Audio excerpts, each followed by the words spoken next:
everybody, and welcome to another podcast of the Gospel Rescue Mission. My name is Greg Conley. I am filling in for Brian Boteller this week. Today, we will be interviewing a resident, and his name is Chris Sperke. So thank you for joining us, and let's get into it. Chris, why don't you go ahead and introduce yourself? How you doing? My name is Chris Sperke. What brought me to the mission? It's kind of a story, but I came here from Las Vegas. I had met a gentleman in a rescue mission there at the Las Vegas Rescue Mission. We were just engaged in small talk at mealtime, and we grew pretty acquainted. And I valued his opinion, and he was telling me some of his stories of just kind of learning how to integrate back into a society, an environment, how to lay one's foundation in a rescue mission. Excuse me. Because I had some questions pertaining to the mission that I was at. And he was giving me some pointers, and he had mentioned that he had been to other missions throughout the country. And he had spoke of Grants Pass, Oregon. And he said, man, this when I was there, he went into a story, and he showed me pictures on he goes, that's where I'm planning on going after I get out of here, after I get settled. Mm-hmm. I'm planning on going there, and that's where I want to start my life over, mm-hmm. and get reestablished. And so he showed me some pictures, and the first picture he showed me was the picture of the mission, blue. And I further investigated it because I've always wanted to go to Oregon. For some reason, I've had a calling. Mm-hmm. I like the elements of rain, of large trees, yeah. of the greenery, of the outdoors. Yeah. And like I said, I grew up in Kansas. I stayed there pretty much my first 25 years. Went to school there and kind of migrated out, headed towards West Colorado, Arizona, Vegas, and then now here I came to Oregon. But I further investigated the mission, did some research. I did see that the mission building with the big rainbow around it. That mm-hmm. was pretty cool. Yeah. That was kind of a draw. But I listened, and I did some research about the climate and the resources there and how I would fit in, and I decided that it would be a good move. It would be a good move for me. So I planted that seed, and of course, Dave. His name is Dave. Dave's and I relationship grew stronger, and I got more acquainted, and I really valued his friendship. I valued his opinion, and I took suggestions from him as far as learning how to use the resources that were available to me. Mm-hmm. So I should say in Las Vegas, I started to plant my seed on getting reintegrated back into society, or wanting to get I guess I don't know. I guess I wanted to get a Christian foundation. Yeah. And the Las Vegas Rescue Mission offered it, and I enjoyed that kind of atmosphere. I enjoyed that the ability to have that area of how should I say it? Education around and being around right like-minded people. So that's mm-hmm. why I'm bringing up Dave. Dave, I could fit well with him. So I proceeded to come out to Grants Pass. Mm-hmm. I've only been here roughly a little over a month. 40 days. About 40 days. Oh, nice. And what I've seen so far, and I'm still very much trying to get acclimated. I'm still very much trying to work within what the mission asks of us individuals here, as well as how that's going to orientate into a program for me. Yeah. Because I moved out here with the ambition to start my life over, yeah. to get established, and I wanted to be in a place where, like I said, a Christian foundation, that education, that support, that protection is what I was searching and seeking. Mm-hmm. And so far, I guess the question is, they're very helpful. And as far as my particular case goes, because I believe it might be an individual case by case, because everybody that comes to the mission, I believe, has some kind of different motive. It very much is. Yeah. That's a big thing right there. So I think it depends upon the individual case. And I came to my counselors and my supporters very honest in the situation.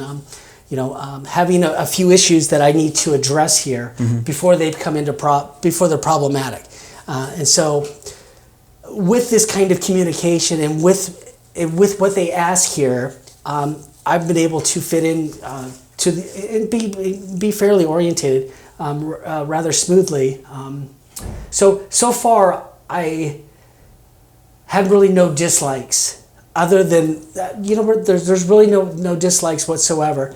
It's just as far as I'm working on some few things that I'm trying to get my physical health stronger. Yeah. Were you a resident that smoked when you came here? Oh, resident. That's a good question. I had smoked in my life, yes. But that wasn't a problem because I was. You weren't like a full-time pack-a-day smoker. I wasn't like a cigarette-a-day smoker. Oh, then you're already a step ahead of most people. So I was already preparing myself, but I understand the preparation of quitting. Yeah. It's that mindset. Yeah.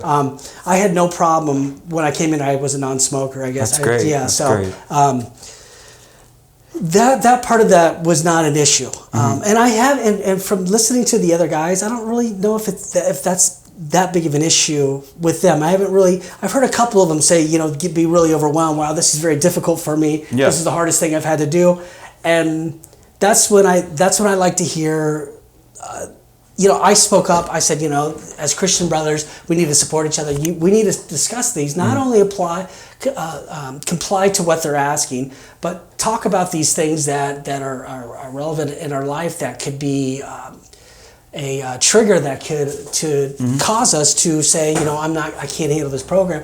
That's why I like to be around that support. And if you initiate that, you can kind of get that kind of group-like mentality, hopefully started.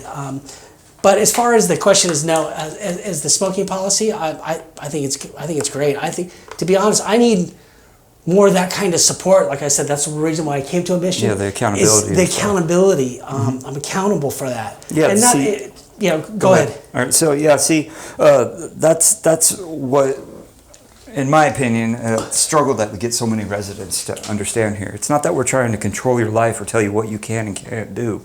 We want you to take a break and set aside some of your quote normal routines and get your head straight. So when you do leave this place, then your head is straight and you can make a real decision on your own power whether you need to take those things up again or not.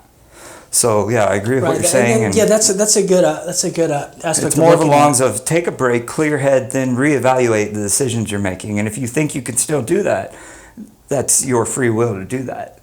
So yeah. Yeah, I agree. I think it's a good contribution to the program because that does come hand in hand. Smoking does come hand in hand with different environments, I believe, different environmental factors. Yeah. And if you get us, if one of the rules is if we have to comply to that kind of form of being a little bit more conscientious about our health, well, that's a win-win. Exactly, and that goes with everything: drugs, alcohol, anything. So what are some of the goals that you're getting closer to achieving now? Do you think you're making progress? And well, like I said, I've only been here 40 days, and I've made progress prior to this, in the last years when I really started to want to redirect and change my life. So I started to plant the seed about a year ago. Has it been easy? Well, yes and no. I've had my struggles, just like anything else, but I've decided that this is something I want to do. So at my particular my particular case is that I laid the seed, I laid the foundation, and now it's my responsibility to help start to put the pieces together. Yeah, exactly. Getting back, what was the question?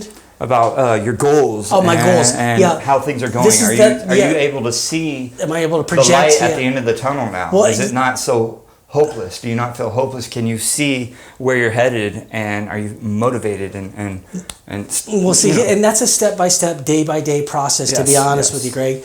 And that's why I took the recommendation and suggestion to come here. Excellent. In that recommendation and suggestion, this gentleman was able to also offer that he's done research, and we did research into the counselors and the administration, to see if it is one that was geared towards the individual in that projection. And if so, and he's helped me kind of facilitate some of this understanding. If so, that was the place where I wanted to be. So In that, yes, but it's a step-by-step, day-by-day. Do I have it all figured out? Absolutely not. Do I see a light at the end of the tunnel? I think I saw a light a year ago that I needed to reach. Now I'm starting to go through this tunnel, if that so to speak. And in this tunnel, I need, and I'll hit all patches of darkness where I need to say, hey, I need help on this. I don't know what to do. And I felt like so far I've been comfortable enough to find those angles, those areas, and talk about them. And Amen, brother. Yeah. Amen. But I was a resident here 10 years ago, and hearing your story, it reminds me so much of when I was here. And the good thing about making your mind up and setting a goal is it makes it fun because you see the progress, and it's a challenge. And we have our kids back. Me and my wife got remarried, and I work here, and I get to give back to what the mission has given to me so freely. So, amen, brother. Good stuff. Right, and as you mentioned that, Greg, those goals, those goals sound awesome, and I hope that's part of the. It's exciting, isn't it? You just like you said, it makes it fun because once I start, at least in my opinion, start looking at my life. It's interesting to look at, okay, well, this thing needs adjustment, but how I'm receptive to all the things that make it interesting and fun, like you said. Yeah. Learning make fun. It might be challenging and hard, but you're right. Once you take life seriously, it's supposed to be fun, I think. Yeah, look, I go downstairs a lot and I see these new intakes, and I always be sure to tell them, hey, brother, this is the first day of the rest of your life. And I like to love on people, I don't want to cram Christ down people's throat. I like to be an example. So when they're like, why are you always so nice to me? Then I step in and I be like, let me tell you about this guy named Jesus. So man, God's got a great plan for you, Chris. I appreciate you coming on. I love your story, man. God's got great plans for you. And I know you're going to motivate people. And I'll tell you what, before we close here, if there is one person listening right now as we speak, that's debating, that's at the bottom of the barrel, doesn't know where they're going, doesn't know what to do. And then you could say something to motivate them or tell them or give them some motivation on deciding whether they want to come here or even just get help, period. Doesn't have to be through us. Wherever they end up is where God's going to want them. What would you say to them? That's a great question, Greg. I would say if you have nothing to lose, take that first step. But in that first step, be assertive with your faith, with your fear. Be assertive with your orientation of who you are, so that you can shine that. You can be that light. You can shine that for us or for anyone to help identify. Don't be afraid to engage in it, because it's really not that difficult here. There's a regimen. They require some rules. We get up, but these are the things that help, like you said, start a process that can.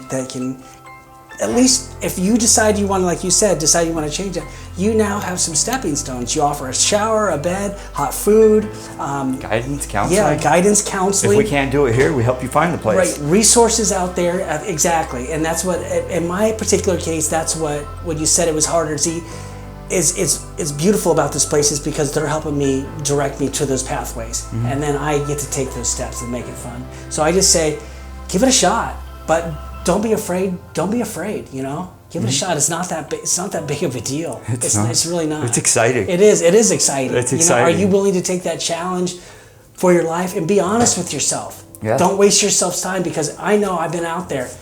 Either you want to plant the seed and you know that you're maybe going to struggle. That's why I say be that shining light. Don't be afraid, or don't waste your time. That's how at least I feel. Amen, brother. Okay, Chris. Well, thank you so much for coming on. Man, motivating words. Anytime. But I would love to follow up. My plan is to have a program here, day by day for a while. I plan to make Grants Pass my home. So if invited, I would be more than willing and you know it, brother. And I look forward to seeing you on your journey. Yeah, sure. Maybe we go fishing sometime. Yeah, absolutely. That'd be great. So that's another podcast for the Gospel Rescue Mission. Thank you guys for listening. And if you would do us a favor and share this podcast, get it out to the world. Let them know what we do here at the Grants Pass Gospel Rescue Mission. If you'd like to know more, please visit our website at www.grantspassmission.org. We thank you so much for all your support and donations, and thank you and have a blessed day.